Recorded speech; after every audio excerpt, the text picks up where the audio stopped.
Halo semuanya, salam Elisa. Kita di sini mau buat konten tentang makanan, menjaga pola makan selama di masa pandemi, baik yang sehat, yang yang udah kena mungkin ya. Perkenalkan, saya Restu dan ini saya Lia. Mbak Lia ini adalah ahli gizi kita di klinik Elisa. Ya. Jadi kita ini mau ngobrol ya Mbak Lia ya. Mungkin mau sharing juga buat yang orang banyak, buat nanti yang nonton video ini. Jadi gimana sih cara untuk menjaga pola makan selama di masa pandemi ini? Jadi kita juga mau bahas nih tentang mitos-mitos. Biasanya kan ada nih yang sering beredar gosip-gosip makanan ini nih baik nih buat bisa nyembuhin pasien buat COVID atau untuk mencegah. Ini gimana? Nanti kita bahas ya. Sebentar pause, jangan lupa subscribe ya, nyalakan loncengnya agar tidak ketinggalan video baru kita. Eits, dan jangan lupa jempol atasnya ya, agar kita selalu bersemangat membuat video. Oke, sekarang kita lanjut ke videonya. Selamat menyaksikan. Jadi kita ini pertama-tama mau bahas tentang apa sih yang baik, jenis makanan apa aja yang baik buat menjaga imunitas tubuh kita di masa pandemi ini. Kalau buat imunitas tubuh sebenarnya kan kalau di masyarakat luas kebanyakan mereka taunya vitamin C ya Bu ya. Emang bener sih vitamin C itu buat meningkatkan kekebalan tubuh.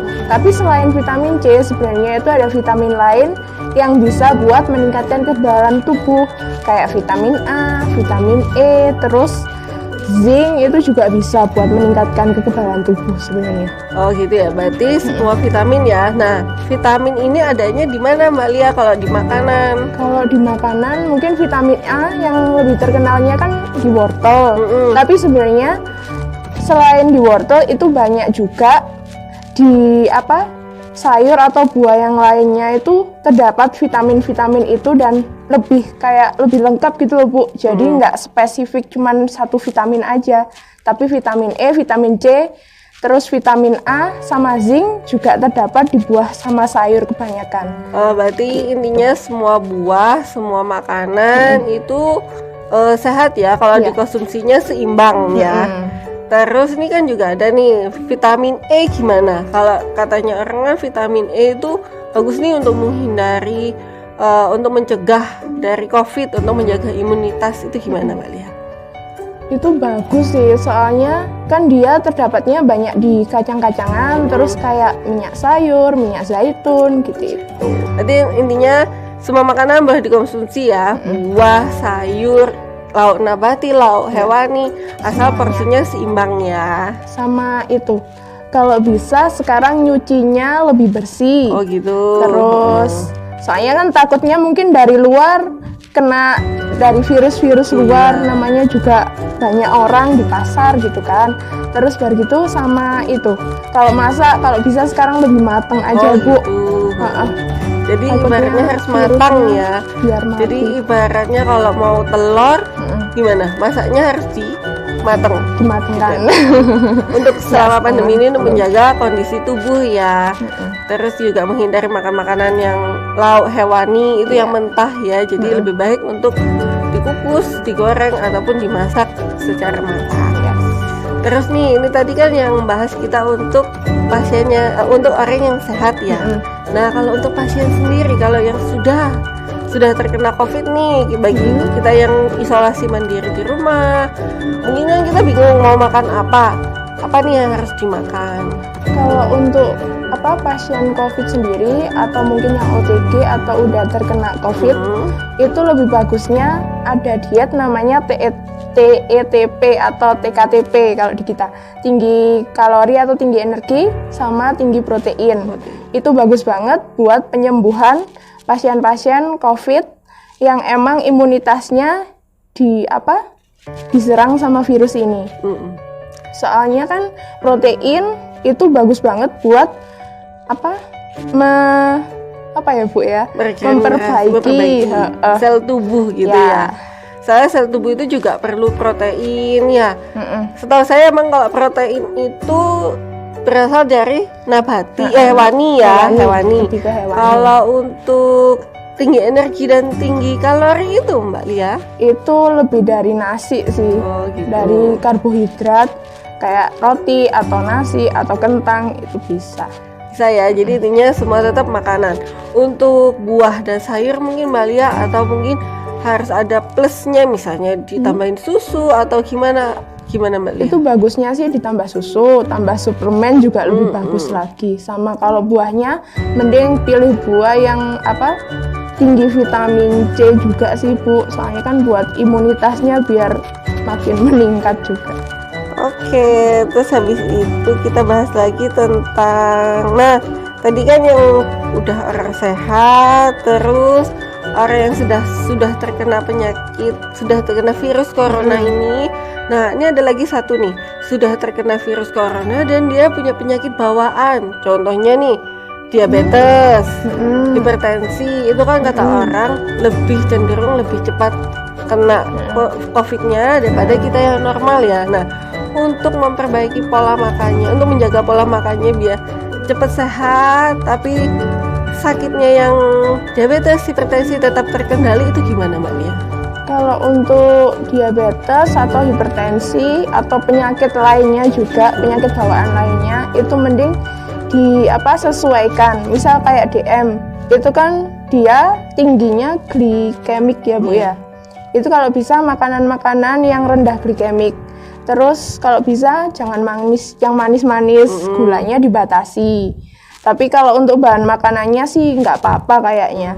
Cuman jadi tetap sesuai dietnya ya. Sesuai dietnya. Jadi misalnya kalau orang diabetes tetap dengan rendah gula. Terus 3J-nya juga tetap diikuti ya, tepat jumlah, jenis dan jam ya. Jam atau jadwal. Untuk hipertensi mungkin juga tetap ya kurangi natriumnya, garamnya, dan yang asin, yang digoreng-gorengan juga mungkin dikurangi. Makanan kayak kaleng gitu tuh kalau bisa dibatasi juga kalau buat hipertensi. Tapi kalau untuk kita yang sehat kayak gini, insya Allah semua makanan bisa dimakan.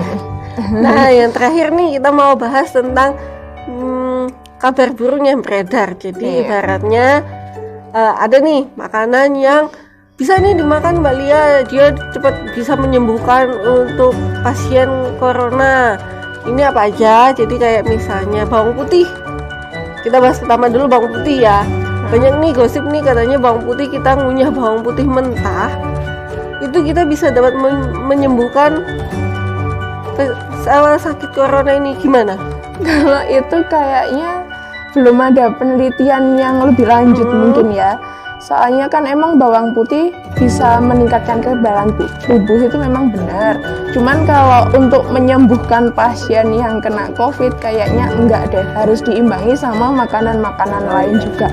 Mungkin nggak apa-apa ya dicoba, misalnya dicoba tapi belum ada penelitian, belum ada uji klinisnya.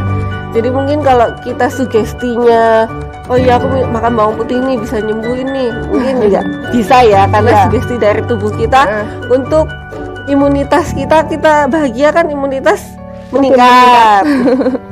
Terus ada lagi nih, kita ada beberapa nih, saya cuma ambil 4 aja sih tadi bawang putih.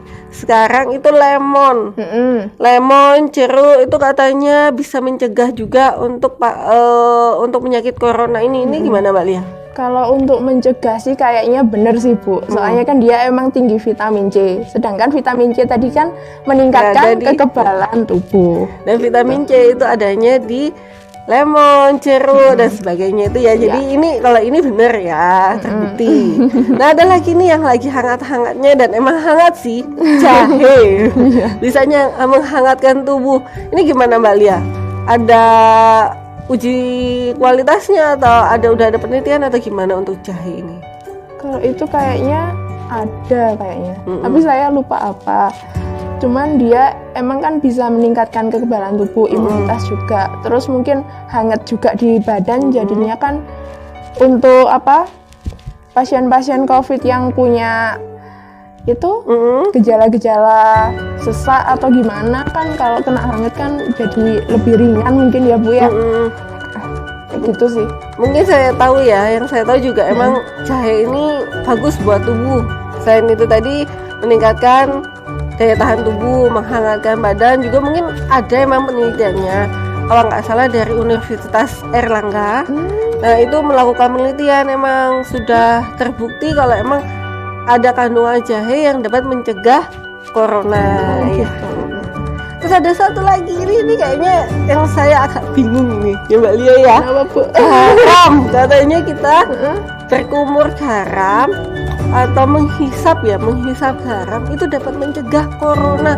Itu bener nggak sih? Apa jangan nanti dia tambah hipertensi ya kalau garam itu ya?